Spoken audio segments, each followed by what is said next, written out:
चलिए, अब cater pendulum को यूज करके हम लोग लैब में एक्सेलरेशन ड्यू टू ग्रेविटी पता करते हैं, गुरुत्वीय त्वरण का मान पता करते हैं कैटर पेंडुलम से। तो इसके लिए सबसे पहले आप लिखिए उद्देश्य क्या है आपके एक्सपेरिमेंट का।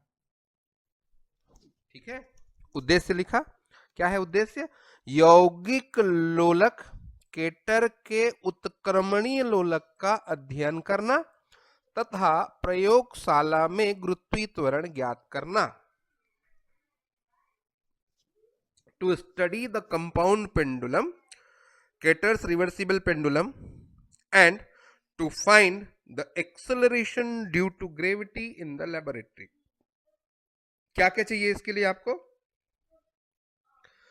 apparatus रिक्वायर्ड क्या क्या है आपके? apparatus रिक्वायर्ड क्या क्या है आपके? आपको चाहिए Kater pendulum, stop watch, metre scale. Kater pendulum, stop watch और मीटर स्केल, इतना ले लिया आपने। अब बात करते हैं ये कैटर लोलक ना एक्चुअल में आपका जो कंपाउंड पेंडुलम है, कंपाउंड पेंडुलम हम लोगों ने पढ़ा है, यौगिक लोलक है, उसका इजी फॉर्म है, सरलतम रूप है। इसमें क्या रहता है, 1 मीटर लंबी एक पाइप होती है, इस तरीके से एक रॉड होता है जिसमें ये दो किनारे होते हैं इसके, ये ए और बी, ये 1 मीटर के आसपास का है और यहां शार्प एज लगा रहता है, शार्प एज लगा रहता है, तीक्ष्ण धार, छुरधार बने रहते हैं, छुरधार बने रहते हैं जिसको आप लोग K1 और K2 बोल देते हैं। और यहाँ ये अलग अलग मास लगे रहते हैं जो इसके सेंटर ऑफ ग्रेविटी के पोजीशन को चेंज कर देते हैं।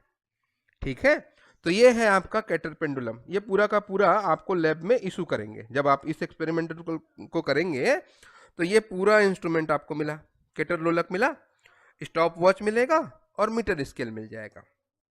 ठीक, इतना लिखने के बाद आप इसका थ्योरी लिखेंगे, इसका थ्योरी लिखेंगे।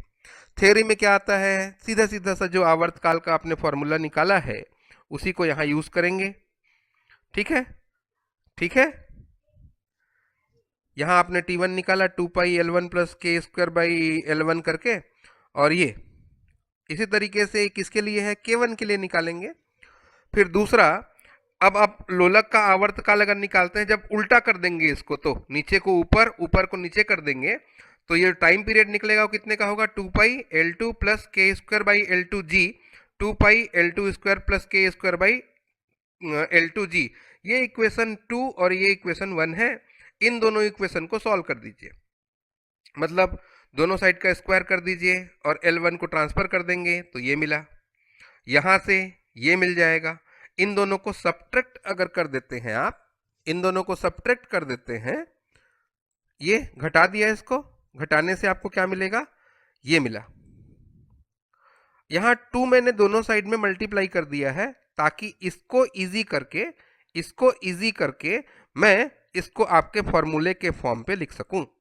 मैंने वैसे कोशिश किया है कि आपका थ्योरी आसान रहे। तो ये थ्योरी वाला पार्ट पूरा लिखेंगे आप।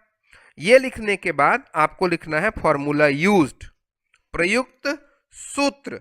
क्या लिखेंगे, प्रयुक्त सूत्र। ठीक, क्या लिखा, G is equal to 8 pi square T1 square plus T2 square L1 plus L2 plus T1 square minus T2 square divided by L1 minus L2। इतना करेंगे आप।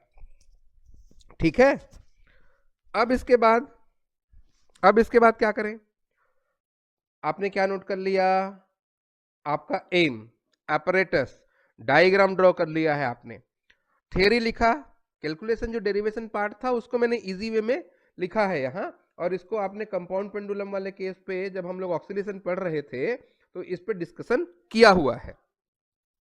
ठीक, तो वही जी यहां से निकाल दिया। ये है आपका फॉर्मूला यूज्ड, जिसको आप इस एक्सपेरिमेंट में जी का वैल्यू निकालने के लिए यूज करने वाले हैं। ठीक है, ठीक, अब आते हैं आगे कि भाई अब हम लोगों को इस प्रैक्टिकल को परफॉर्म करना है। ठीक है, ये जो प्रैक्टिकल आपने किया इसको अब आपको क्या करना पड़ेगा, परफॉर्म करना पड़ेगा। तो चलिए इसको परफॉर्म करके देखते हैं कि क्या क्या करेंगे और कैसे रीडिंग निकलेगा, ये देखते हैं। सबसे पहला काम आपके अपने इस सिस्टम का, इस स्कैटर पेंडुलम का, आपको सेंटर ऑफ ग्रेविटी पता करना है। इसको पता करने के लिए मैंने नाइफ एज यहां फिट करके रखा है। इसके ऊपर इसको इस तरीके से मैं बैलेंस करूंगा और बैलेंस करने के बाद उस पोजीशन को मैं मार्क कर दूंगा। जब ये बैलेंस हो गया तो इसको मैंने क्या कर दिया है, ये मार्क कर दिया। ये जी की वैल्यू है। इसके लिए दो वैल्यू है मेरे पास। इसको मैं नाम दे रहा हूं K1, ये देखो बिना नट वाले को, और ये हो गया मेरा K2। पहला क्या करूंगा मैं, इसको इस तरीके से अपने इस सपोर्ट पे ऐसा लटका दूंगा। अब वो K1 है, K1 को ऊपर कर दिया हूं और नीचे स्टॉप वॉच लेकर के इस स्टॉप वॉच को 0 पे सेट किया। 0 पे सेट करने के बाद 5 ऑक्सीलेशन, 10 ऑक्सीलेशन और 15, यानी कि 5 टाइम, 10 टाइम और 15 टाइम इसको दोलन करवाना है और टाइम नोट करना है। कैसे करवाएंगे, तो इसको जेंटली आप इधर मूव करेंगे और ये ऑन कर देंगे। ठीक, 1 2 3 4 और ये 5 का नोट करने के बाद क्या करेंगे आप इसको 10 के लिए, फिर किसके लिए 15 के लिए। नोट कर लिया। दूसरा महत्वपूर्ण काम क्या करेंगे आप, इसको आप उल्टा कर देंगे। उल्टा करने के बाद फिर से वही काम रिपीट करना है। फिर से उसी काम को आपको रिपीट करना है। इस काम को 5 बार ऑक्सीलेशन करवाना है, 10 बार ऑक्सीलेशन करवाना है और 15 बार। इतना करवाने के बाद टाइम पीरियड नोट कर लिया। K1 का 5, 10 और 15 बार ऑक्सीलेशन, K2 का 5, 10 और 15 बार ऑक्सीलेशन। और एक इंपॉर्टेंट काम, इस सेंटर ऑफ ग्रेविटी से K1 का डिस्टेंस कितना है, स्केल से मेजर करेंगे, यहां से लेकर के यहां तक और सिमिलरली वहां से वहां। ठीक, तो दो डिस्टेंस मिल गया आपको, L1 और L2। अपने ऑब्जर्वेशन टेबल पे इसको नोट करेंगे, कैलकुलेट करेंगे। और अब प्रैक्टिकल के बाद आप लोग क्या कर लीजिए, ये जो ऑब्जर्वेशन आपने लिया है उसको नोट कर लेते हैं। तो अपने कॉपी में आपने क्या लिखा, ऑब्जर्वेशन टेबल बनाया। अब इस ऑब्जर्वेशन टेबल में आपने जो भी प्रैक्टिकल के बाद ऑब्जर्वेशन लिया है उसको लिखेंगे। तो ये हो गया सीरियल नंबर 1, कितना बार ऑक्सीलेट करवाया आपने, 5 टाइम। ऊपर कौन किसको रखे थे, K1 को, तो टाइम कितना आ गया 8 सेकेंड का। 10 टाइम ऑक्सीलेट करवाए तो कितना टाइम आएगा 16। 15 ऑक्सीलेशन के लिए टाइम कितना निकल रहा है 24। 20 के लिए कितना निकलेगा 28 और 25 ऑक्सीलेशन के लिए कितना आ गया 40। अब इस नंबर ऑफ ऑक्सीलेशन को इस टाइम में अगर डिवाइड करेंगे आप तो आपको आवर्तकाल मिल जाएगा T1। फार्मूला देखिए, T1 चाहिए था हमको। T1 क्या है, क्षुरधार K1 के परितः आवर्तकाल, है ना, है ना, आवर्तकाल corresponding to the sharp edge K1, इसके लिए। तो ये कितना निकल के आ गया 1.4। 16 डिवाइडेड बाई 1 करेंगे तो ये 1.6 होगा। फिर ये 1.4, 1.4, 1.4, एवरेज आ गया इसका 1.42। एवरेज कितना मिला आपको 1.42। अब क्या करेंगे, K1 को नीचे कर दीजिए और K2 को ऊपर रख करके ऑक्सीलेशन करवाएंगे। फिर से 5 ऑक्सीलेशन करवाया आपने।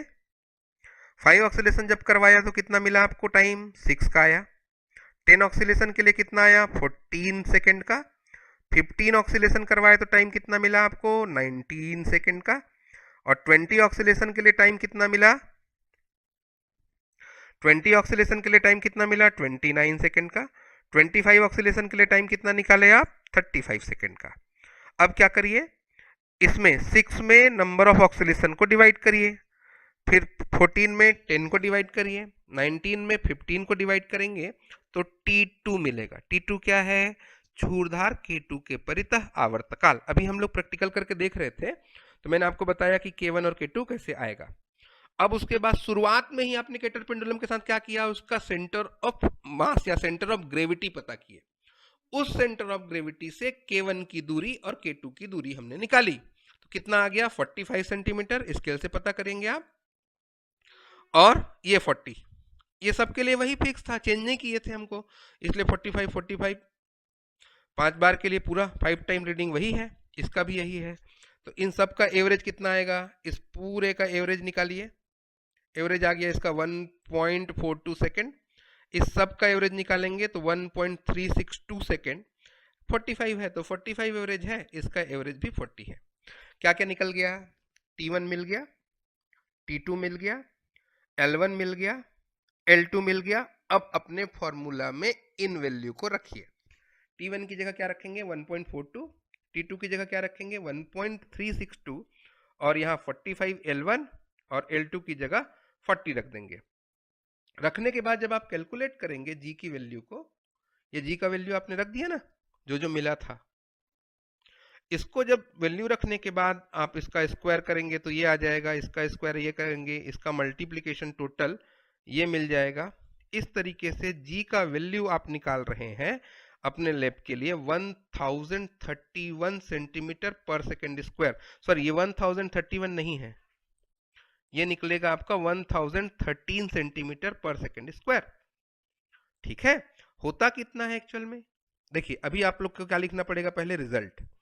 दिए गए यौगिक लोलक कैटर के उत्क्रमणीय लोलक का गुरुत्व केंद्र के सापेक्ष गुरुत्वीय त्वरण 1013 सेंटीमीटर पर सेकेंड स्क्वायर है।